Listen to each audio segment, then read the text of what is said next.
Bonsoir à tous et bienvenue sur France 24. Il est 18h à Paris et la une de l'actualité en Espagne. Le gouvernement gracie 9 leaders indépendantistes catalans incarcérés.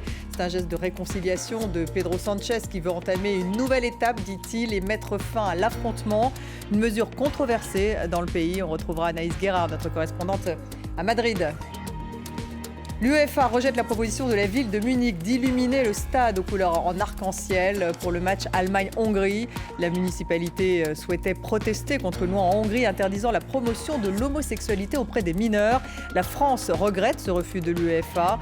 On en parlera avec Bertrand Lambert. Il est président du club Pana Boys and Girls United, un club de foot 100% inclusif. Inondation en France la nuit dernière. Des orages ont touché l'Oise, la Somme et l'Aisne. À Beauvais, un jeune homme de 17 ans est toujours porté disparu.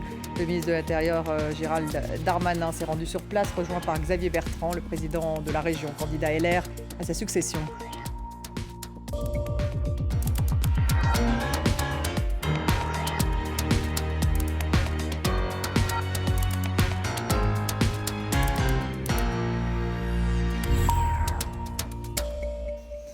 Et on commence par l'actualité espagnole. Le gouvernement gracie donc 9 leaders indépendantistes catalans incarcérés. Pedro Sánchez veut entamer une nouvelle étape et mettre fin à l'affrontement, a-t-il dit.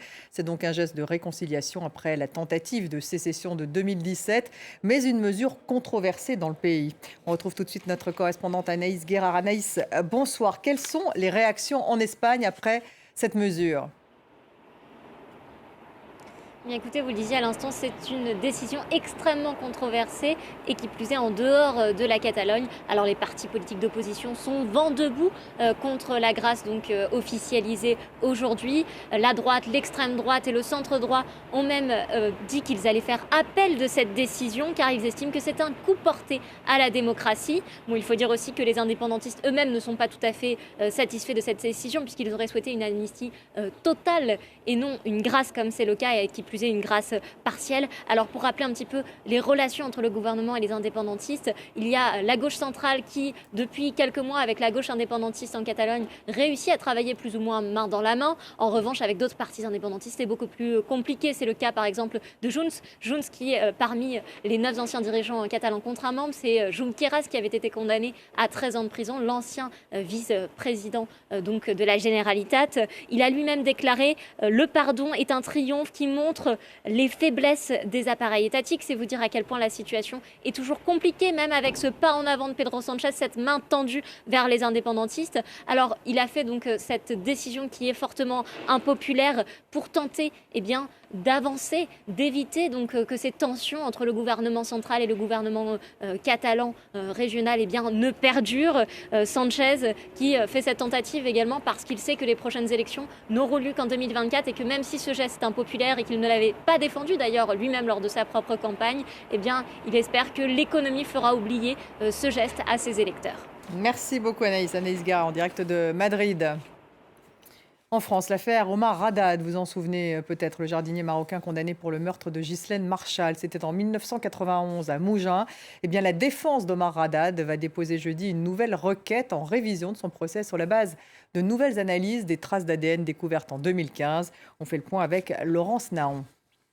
Ces inscriptions et ces traces avaient accusé Omar Haddad et si 30 ans plus tard, elle le disculpait.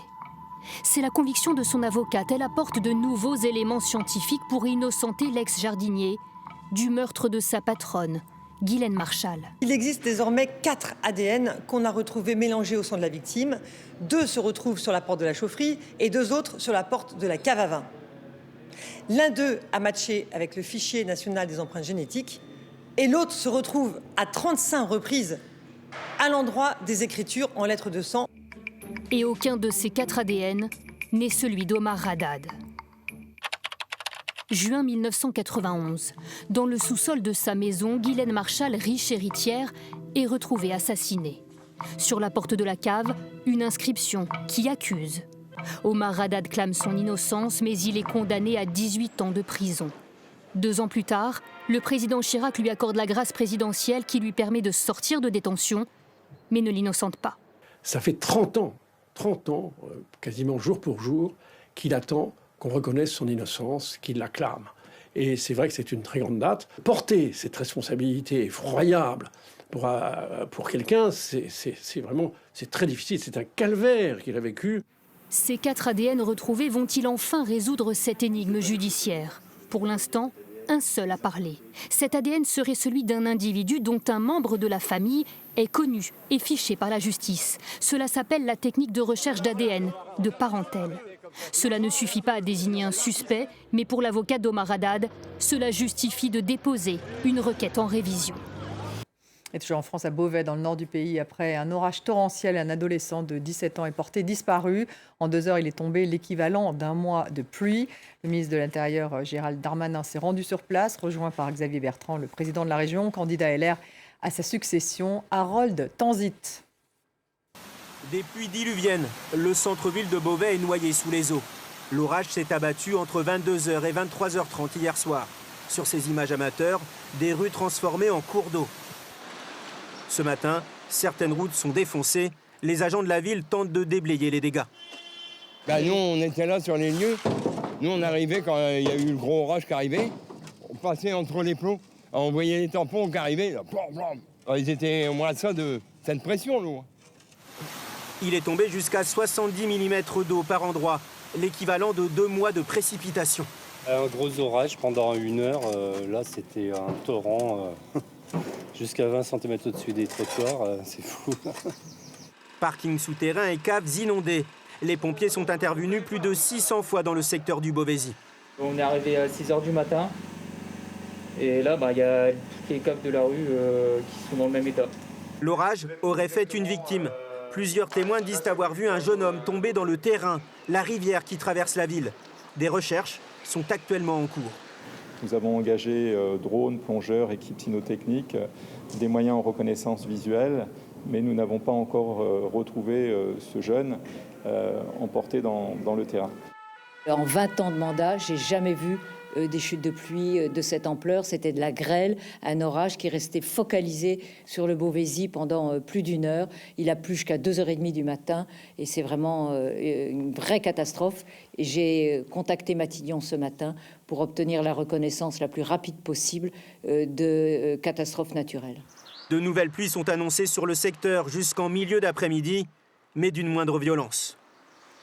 Allez, 18h07, donc ça fait 7 minutes que l'ensemble de listes doivent être déposées en préfecture pour les élections régionales en France. Vous savez que les tractations ont été intenses depuis lundi. En Ile-de-France, les listes de gauche ont fusionné face à la candidate de droite Valérie Pécresse. En PACA, il y aura bel et bien un duel entre le RN Thierry Mariani, donc Rassemblement National, et le sortant LR Renaud Muselier après le retrait de l'écologiste Jean-Laurent Felicia.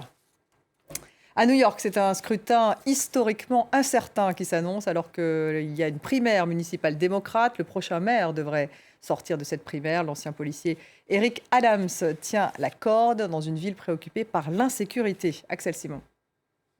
C'est un scrutin très incertain qui s'annonce à New York.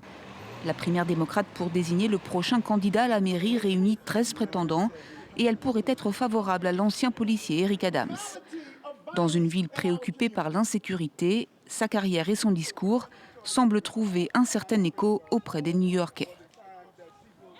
Je prends les choses frontalement, c'est ce que les électeurs aiment chez moi, peu importe ce que les gens disent. Plus ils entendent mon histoire, plus ils disent que c'est le gars qui pourrait bien diriger la ville. Avec 86% de démocrates parmi les New-Yorkais affiliés à un parti, le vainqueur de la primaire est quasiment assuré de l'emporter le jour de l'élection générale, le 2 novembre, et succéder à Bill de Blasio. En poste depuis 2014 et après 2 mandats, il est impopulaire. Il lui est reproché entre autres sa faiblesse face aux violences policières et son manque de volontarisme pour réformer les forces de police. La hausse de la criminalité est aussi pointée du doigt. D'autres candidats sont en lice. L'entrepreneur Andrew Yang reste en embuscade derrière Eric Adams avec 20% des intentions de vote, contre 28% pour l'ex-policier afro-américain.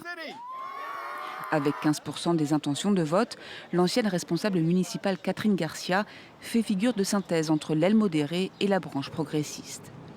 Ce qui rend cette primaire inédite est l'absence de candidats à plus de 30% dans les sondages et le nouveau système de votation par ordre de préférence pour plusieurs candidats. Après 1 an et demi de pandémie, il appartiendra au nouveau maire, souvent qualifié de 2e job le plus difficile d'Amérique, de redynamiser la ville aux 8 millions d'habitants. L'UEFA a décidé de rejeter la proposition de la ville de Munich d'illuminer le stade aux couleurs arc-en-ciel pour le match Allemagne-Hongrie. La municipalité allemande souhaitait protester contre une loi en Hongrie interdisant la promotion de l'homosexualité auprès des mineurs. La France, par la voix de son secrétaire d'État aux Affaires européennes, Clément Beaune, a regretté le refus de l'UEFA. La ville a néanmoins décidé de pavoiser plusieurs bâtiments. Elios Samuel. L'extérieur de l'Allianz Arena de Munich devra donc rester neutre mercredi. L'UEFA a décidé de refuser l'illumination du stade aux couleurs arc-en-ciel pour le match Allemagne-Hongrie. La proposition de la municipalité de Munich pour soutenir la communauté LGBTQ hongroise est jugée trop politique. De par ses statuts, l'UEFA est une organisation politiquement et religieusement neutre. Étant donné le contexte politique de cette demande, l'UEFA doit refuser cette requête. L'UEFA a proposé que le stade soit illuminé le 28 juin ou entre le 3 et le 9 juillet, des dates célébrant différentes Gay Pride à Munich et dans le pays. Les autorités munichoises souhaitaient cette illumination pour protester contre une loi votée la semaine dernière en Hongrie. Le texte interdit la promotion de l'homosexualité auprès des mineurs et est critiqué de toutes parts. La France dit regretter la décision de l'UEFA. Je crois que ça aurait été un symbole très fort. L'UEFA argue de règles internes que je peux comprendre, pas de message politique. Là, je crois qu'on est au-delà d'un message politique. C'est un message de valeur profonde, ce n'est pas une option partisane. Donc je regrette cette décision. En revanche, l'UEFA a accepté, après une enquête, de laisser le capitaine allemand Manuel Neuer porter un brassard arc-en-ciel, comme il le fait depuis le début de la compétition. L'instance européenne de football estime que ce geste promeut une bonne cause. On en parle avec Bertrand Lambert, président du club Pana Boys and Girls United, un club de foot 100% inclusif qui lutte contre les discriminations. Bonsoir, merci beaucoup d'être avec nous. Alors, votre réaction à cette décision de l'UEFA, tout d'abord? C'est profondément choquant et en plus c'est totalement incohérent, comme ça vient d'être dit dans votre reportage. On permet à Manuel Neuer de porter son brassard arc-en-ciel car c'est une juste cause et en même temps il ne faut pas porter cette cause lorsqu'elle peut toucher ceux justement qui s'y attaquent, en l'occurrence la Hongrie. Donc c'est totalement incohérent et cette loi elle est totalement indigne de l'UE, quel que soit ce que peut valoir l'UEFA en temps normal. Il faut mettre en avant la diversité, c'est le combat de tous, c'est un message de tolérance et c'est le vivre ensemble qui est donc évidemment ça doit dépasser tout ça et pour une fois que le foot pouvait montrer l'exemple avec un message positif, et bien une fois de plus il se rétracte sur lui-même et il y a beaucoup plus de monde et je le regrette à l'UEFA pour défendre les millions de la Ligue des Champions lorsqu'ils sont mis en danger que pour défendre la diversité avec 2 points de mesure en plus. Quand c'est contre le racisme il n'y a pas de problème, quand c'est contre l'homophobie ça pose un problème et ça montre bien tout le chemin qui reste à faire pour emmener le foot vers une direction qui est le vivre ensemble. Un chemin encore long. Vous dites que le ministre hongrois a salué le bon sens, je le cite, des dirigeants du foot européen. Cela aurait été une provocation politique envers la Hongrie. C'est ce qu'il a dit. Est-ce que c'est une décision politique ?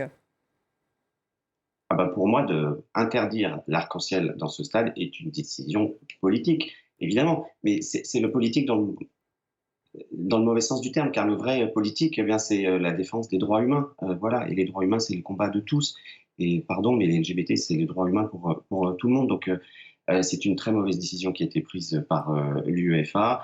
Moi, je regrette profondément que l'Union européenne ne soit pas allée plus loin. Je regrette que la ville de Munich, peut-être, ne prenne pas la décision d'aller au-delà, parce qu'elle est chez elle, malgré tout, pour mettre ce stade aux couleurs arc-en-ciel. On en fait toute une histoire, mais malgré tout, on en parle. Et une fois de plus, on sort ce problème de dessous le tapis, parce que souvent l'homophobie dans le foot, on ne veut pas en entendre parler. Et bien là, du coup, on voit que finalement, il y a encore des problèmes, il y a beaucoup de choses à faire régler, il y a des mentalités à faire évoluer et que le football, malheureusement, est encore très en retard sur le reste de la société. Alors le football, vous dites. Alors quant au football américain, le joueur des Raiders de Las Vegas, Carl Nassib, lui a dévoilé son homosexualité. C'est une première, manifestement, pour un joueur en exercice. Quel est l'impact d'un tel coming out ? Il va être gigantesque parce que déjà aux États-Unis c'est le sport roi, voilà, et que les sportifs professionnels ou amateurs qui sont gays aujourd'hui ont besoin de rôle modèle, de visibilité, de voir qu'en fait leurs performances n'ont rien à voir avec leur sexualité. Il faut mettre en avant ces modèles. Et moi j'ai l'impression quand même que ce tabou de l'homosexualité dans le sport et notamment dans le sport de haut niveau est en train de se fissurer petit à petit et c'est une très bonne chose. On le voit avec ce coming out aujourd'hui aux États-Unis. On l'a vu dans un fantastique documentaire diffusé le week-end dernier sur Canal+, où 6 athlètes de très haut niveau en France ont fait leur coming out ensemble, non pas pour revendiquer quelque chose, mais juste pour dire je peux enfin être moi-même. Il y avait beaucoup d'amour dans ce documentaire, beaucoup de simplicité. Et voilà, j'espère que ça va permettre à plein de jeunes de se sentir mieux dans leur peau et à d'autres qui sont peut-être plus âgés, qui sont déjà des sportifs de haut niveau, eh bien, d'aller vers ce coming out et pour que plus tard on se dise on ne fasse plus attention en fait à ces coming out, puisque en fait un sportif on le regarde d'abord pour ses performances et pas pour sa sexualité, c'est une évidence. Mais aujourd'hui on a l'impression que pour être un sportif de haut niveau, il faut être hétérosexuel, ce qui est une hérésie évidemment. Et donc il faut des modèles LGBT+, LGBTQI, qui sont des sportifs de haut niveau pour montrer que voilà, on peut faire du sport tout en ayant une autre sexualité. Et c'est très important pour les jeunes. Il faut rappeler quand même que chez les jeunes homosexuels, le taux de suicide est quand même 6 fois plus important qu'à la normale. Donc il faut des modèles, il faut des têtes d'affiche qui montrent qu'ils sont homosexuels, qu'ils sont bien dans leur peau et qu'ils sont performants dans leur sport. Et vous parlez du football, justement. Vous êtes un amateur de foot, m'a-t-on dit. C'est un sport où c'est plus compliqué, justement.